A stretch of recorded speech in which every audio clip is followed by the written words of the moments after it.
You are listening to the Booktrospective Podcast, a podcast for all types of books. And even though we read all types of books across all different types of genres, we want to give a disclaimer. Many of our books and a lot of our content sometimes is intended for mature audiences. And we don't believe in censorship, but we do want our listeners to have the opportunity to decide if our episode or podcast is good for them. So, with that, let's get into the episode. Hey, it's Dominique. And Keely. And you're listening to Booktrospective. And this week we are covering Lore of the Wilds by Analeigh Sbrana. I was going to say something else. Keely, how's your week been? My week has been okay. I don't really remember what's happened this week. So, there's that. But yeah, no, it's been all right. Nothing special, obviously. What about you? Not much. We got snow. I hate it. Oh, yeah. It's depressing. I did just hit, as of today, recording, I just hit 100 books this year that I've read, which was way above my goal. Currently, I'm at 77. Oh, you've gotten up there, though, because I can't remember what you were the last time we talked. See, she's good. She's going to get it. I have faith in Keely. So yeah, no, we're chugging along. I'm gonna be sad when I'm done with it. I'm like, I gotta find something else to read after Riley Sager that I can like plow through. I don't know. But yeah, no. So not much is going on otherwise. So yeah, no. You have a question? I do. Okay. So, imagine you are a human in Fey lands. Do you fall for the sweet guard or the grumpy barkeep? Oh, that's hard. No, I like a grumpy. See, this is the thing. But also, it's like, who did you run into first? So, because then I'll be like, oh, well, I should have waited. But no, grumpy barkeep. Yeah, same. Yes. Same. Yeah. I don't know. There's something to just about the grumpy sunshine dynamic. I know. I mean, a golden retriever is great, but yeah. I just like a grumpy. Mm-hmm. My husband's grumpy. He doesn't think he is. And context too. Also, we'll get into why I asked this question, but context is also important as well. Yeah. So, okay. Well, this was another of Keely's favorites. Yes. That I finally read. So this is the first in a duology. The second one is already out, actually. But this came out in 2024. It's a romantasy. YA or new adult? A new adult. New adult. I figured. Okay. It's like a cottagecore, cozy fantasy. But also, like, it's not just... There's cozy vibes. Yeah. But it's not cozy at the same time. Yeah. I don't know. Yeah. Okay. Okay. Well, I swear, as soon as we start recording, every time there's like no sounds, and then we start recording, and something is occurring. Okay. Well, do you have the blurb? I do. A library with a deadly enchantment, a fey lord who wants in, a human woman willing to risk it all for a taste of power. In a land ruled by ruthless fae, 21-year-old Lore Amaleigh's village is trapped in a forested prison. Lore knows that any escape attempt is futile. Her scars are a testament to her past failures. But when her village is threatened, Lore makes a desperate deal with a fey lord. She convinces him that she will risk her life for wealth, but she's really after the one thing the Fae covet above all, magic of her own. As Lore navigates the hostile world outside, she's forced to rely on two Fae males to survive. When undeniable chemistry ignites, she's not just in danger of losing her life, but her heart to the very creatures she can never trust. If you could describe this book in one word, what would you say? I would say power. Okay. I would say, I'm gonna say deceit. Okay. Okay, so I'm trying to separate these books in my head. Okay, so Lore of the Wilds, general summary. So we have Lore. Lore is like, she's the oldest of the orphans, right? Mm-hmm. She seems to be. Yeah, so she's a human. We have human and fae, and she's adopted, and she's like the oldest sibling of this orphanage or whatever. And her parents are, what do you want, apothecary owners? Yeah. Yeah. And so they are like trapped in the city that they're in. There's like a barrier or whatever, but basically like these fae show up and want something from the apothecary, and she's the only one that's there, so she ends up going.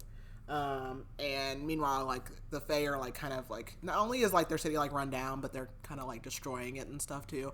So does it start out with her being held captive? Like, is it really, or is it more like figure this out for us and then, yeah, kind of a little bit of both. Yeah. So she goes with them, and she's in this library where she discovers a book that someone is looking for. And of course she discovers it, and it kind of reveals itself to her. And she ends up escaping that with a fae guard, Asher. And she's kind of discovering, like, because obviously she knows she's human. She doesn't have powers. Normally humans don't have any powers, but with this book, she's able to have magic. And she wants to keep it from getting like into the hands of the fae, but also like find a way to free her people. So her and Asher kind of like start out on this little like quest. Asher is fae, but he's not like super powerful. And he introduces her to like his friends, which is where we meet our grumpy barkeep and his sister. This is like I said, the first book in a duology, so of course this book ends on a big cliffhanger. But we do have Lore kind of like falling for one, maybe two people, being interested in them, but also like learning who she can trust and can't trust, and then trying to just get more power through this newfound magic that she has. So that's a little bit that's the general summary. So triggers. Yes, let's see. Violence, death, kidnapping, confinement, classism, death of a parent, racism, grief, alcohol, trafficking, slavery, sexual assault, gaslighting.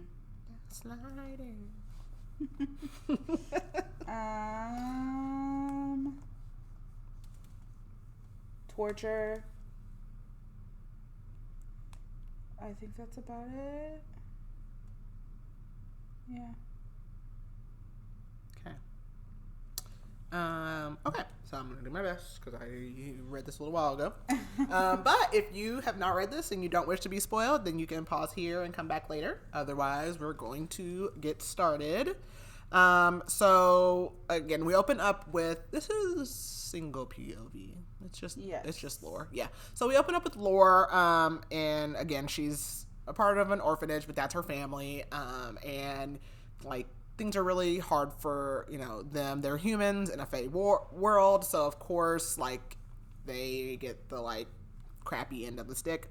And her parents run an apothecary, and they're basically kind of like trapped in their city or whatever by a barrier of magic. Yeah, so there's an earthquake, and so like things are like severely damaged, and she's trying to help everything out, and she does work in the apothecary. So she's working, and these like super high looking fae come in, and they're wanting to speak to the owners or whatever of the apothecary. So she's like, oh, that's me, instead of getting her parents. And they take her.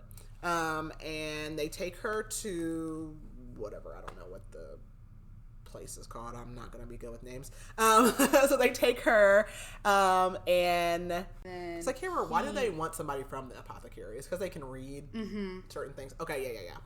Okay, so she goes. Because apothecary has books too. Yes. So they do like a little bit library. of both. Yeah. Yeah. So she is approached like the head fae or whatever is Sorrel, which is his uncle, the king. He's not. It's not his dad. It's his like uncle or something. I feel like it's not his dad. I feel like he's like in line for the throne or something. It might be. I don't know. But he's in line for the throne. Yes, because he's a super high fae. He's a lord. Yes. And yeah. I think it's his uncle. It's his uncle. I'm pretty sure. I'm pretty positive.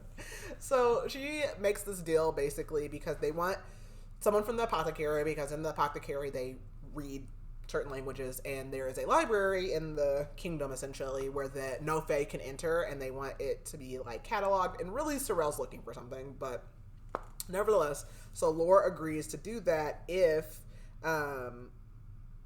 basically like he'll help protect her village or whatever is the case. So she she starts working on that,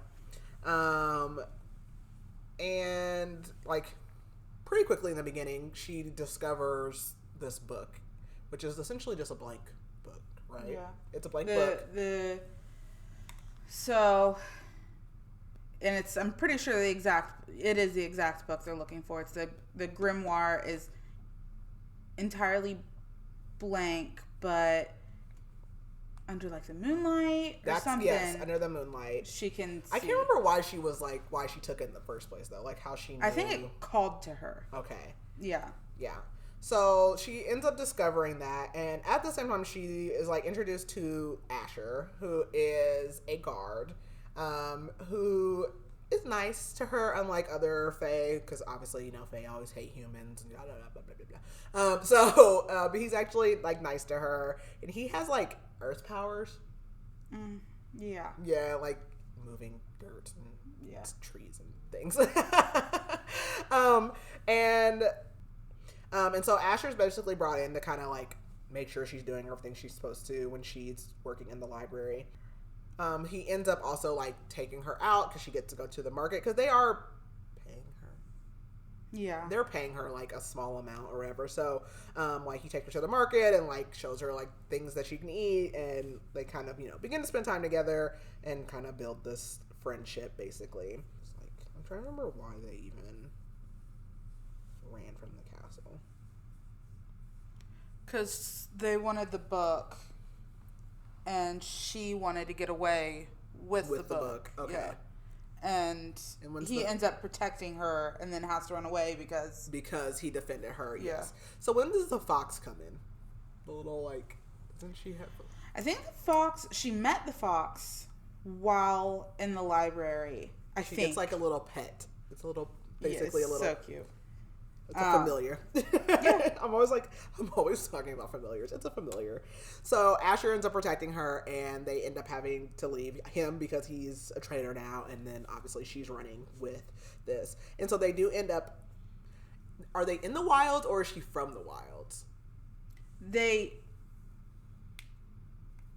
like when they're out they're in the wild. Yeah. So that's what like the woods and everything they have to go through, and of course like they kind of go through this like time of like having to pitch fires, and of course there's all these stories about the terrible things that are in the wilds that are gonna get you, basically the big bad wolf. So as they're like running, basically Asher's plan is he's gonna take her to people he knows, but she like keeps like messing with this book, and at this point in time she doesn't really know anything about it except for that it kind of called to her. But she's looking at it one night at night, and the moon causes it to appear, I guess. Like she's able to see things on the book.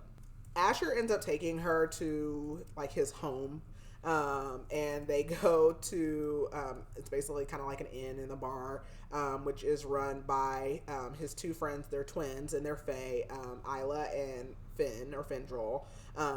Isla's like very overtly friendly, and Finn is like the complete opposite and hates everybody. Very, very grumpy, moody. And they're basically like, I can't remember what her plan was though. It's like to just what? Like she's just like, I'm gonna wait it out. Like what was she? I feel like there's like nothing I can remember about this book. They go to the inn. I'm gonna keep reading because I'm like, I think that they may just be waiting it out. I'm not sure because when they were on the road,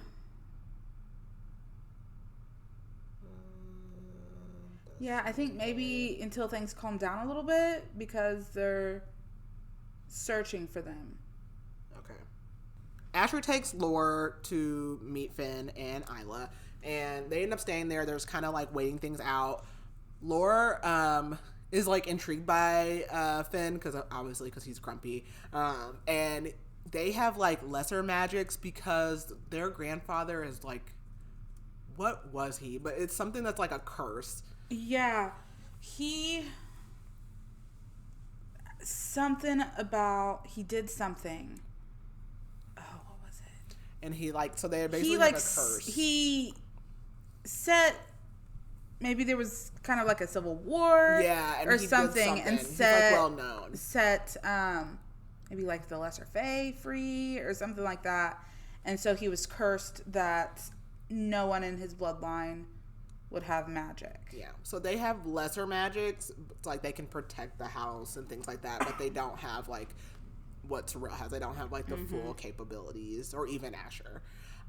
So while she's staying there, like she's like, they're drinking, she's like kind of got this romance budding with Asher. She's really starting to like him, and Finn can't stand her, or so it seemed, but he's like kind of showing her like little like magic pieces, and she's spending more time with the book, like trying to figure out how to actually wield it and like use its power. So people are like still looking for them, so Asher is still like going out and kind of like fighting people off and keeping them away while they're just kind of like biding time and figuring out like what to do. But like while she's there, one of her friends from home, Gray, is kidnapped, which I can't remember how she figured that. How did she learn about that? Oh, because I feel like she can see home or something. Yes. It's almost like a Beauty and the Beast mirror, but there's something like she finds the spell where she can see home, and she learns that Gray is taken. So she's like, I have to go. I have to save him, of course. So her and Asher and Finn are all gonna go. But when they get there, they also learn that like the women and children have been taken. So they're trying to save everyone, which they do end up doing successfully. Even though they kind of get like caught in the middle of doing it, but they end up being able to do it successfully. And gosh, I feel like there's like so much to this book, but like there's not a lot at the same time. Like I feel like a lot of it is just like building, but there's like nothing really happening and all of that.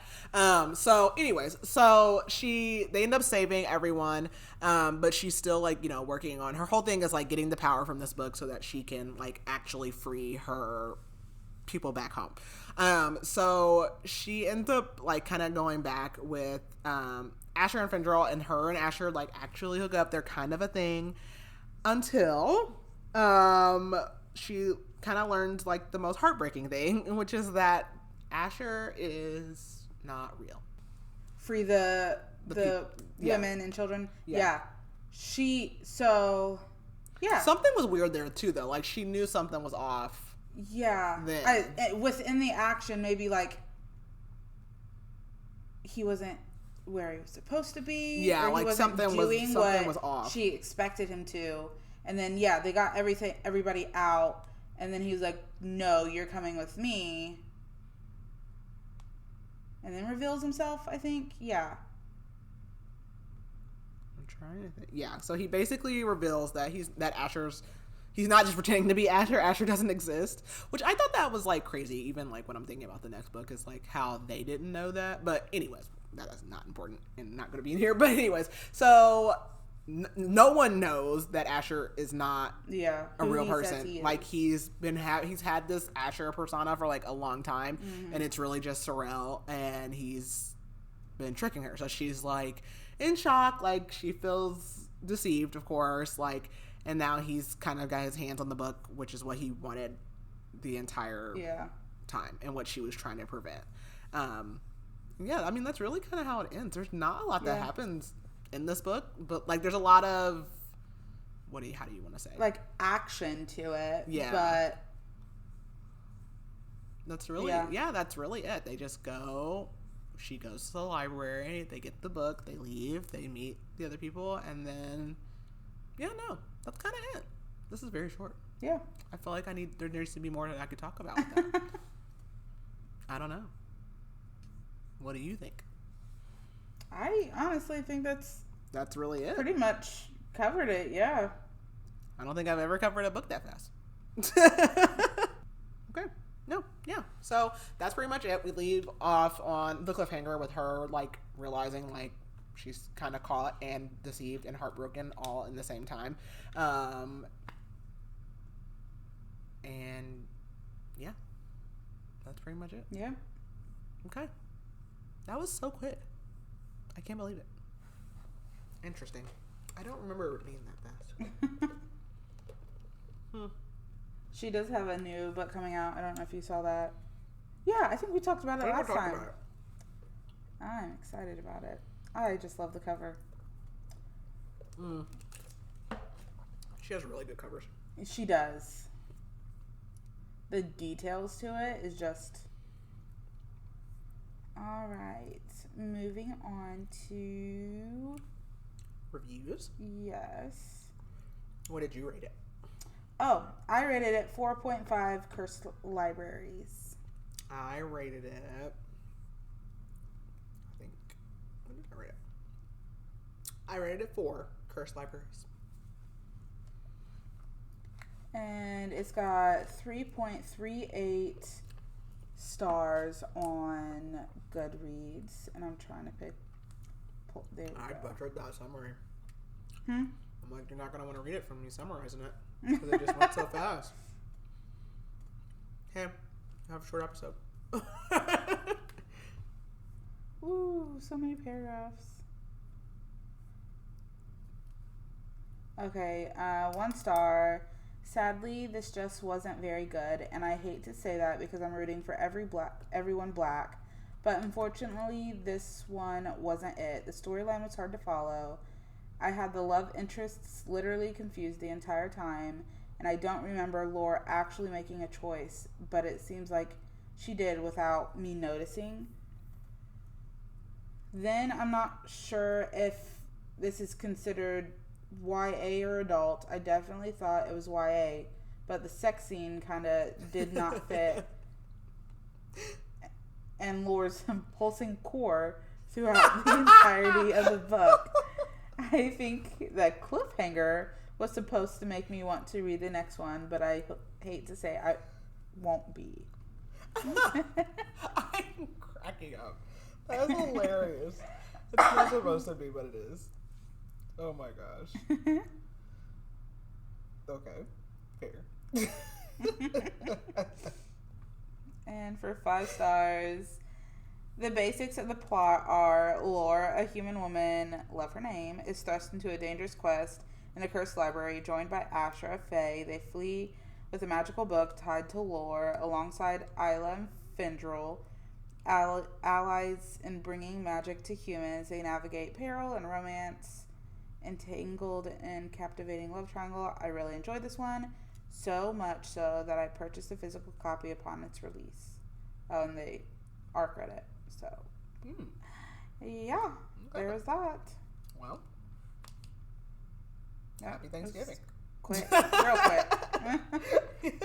I know. Yeah, is this our Thanksgiving episode? Yeah, this will be our Thanksgiving episode. Ooh. So that was short, sweet, and to the point. Mm-hmm. So when we come back, it'll be December, and we won't have our first of the month episode because it's going to be we're only doing 3 episodes in December, and so our chit chat whatever will be our year wrap up. Yep. which will technically be early because it'll be like, I mean, when we actually record it, it'll be, I don't know, maybe we can push it, but it still won't be the end of the year. So in January, when we do our first of the year, we'll give a final count, but we'll do our wrap up based on that. So we only have 2 books in December. We have the 25 Days. Why do I always forget? Jacobson. Per Jacobson. Yep. And then BK Borison. Don't remember what the name of it is. Is it the Good Spirits? Good Spirits. Yeah. Okay. We've got time to decide. Yep. Meh. We've got a little bit. Yeah. So, winding down, and then we'll take a break, and then we'll be back in January. After the holidays. So, yeah, no, that's all I have. Happy Thanksgiving. This is a very short episode. Don't shoot me. Read the book. There's more to, like, digest in reading it. Yeah, this is just short and sweet. It's not very plot heavy. It's more like whatever else you would say. Yeah. So, yeah, no, but I guess it's that's a good one. And the cover is gorgeous. Yes. And then you can read the sequel, which I recommend. So, there's more action in this. I was about to say, there's a lot more going on in the sequel. I mean, a lot happened in this, but it's not like action points. Like, it's a lot of sitting around. Like, it's a lot of the same things, even though there's a lot of character development. That's what I want to say. Not plot character. It's character driven. Yeah. So, yeah. Okay. All right. Well, we will talk to you guys next week. And that's it. That's all, folks. Bye. Bye.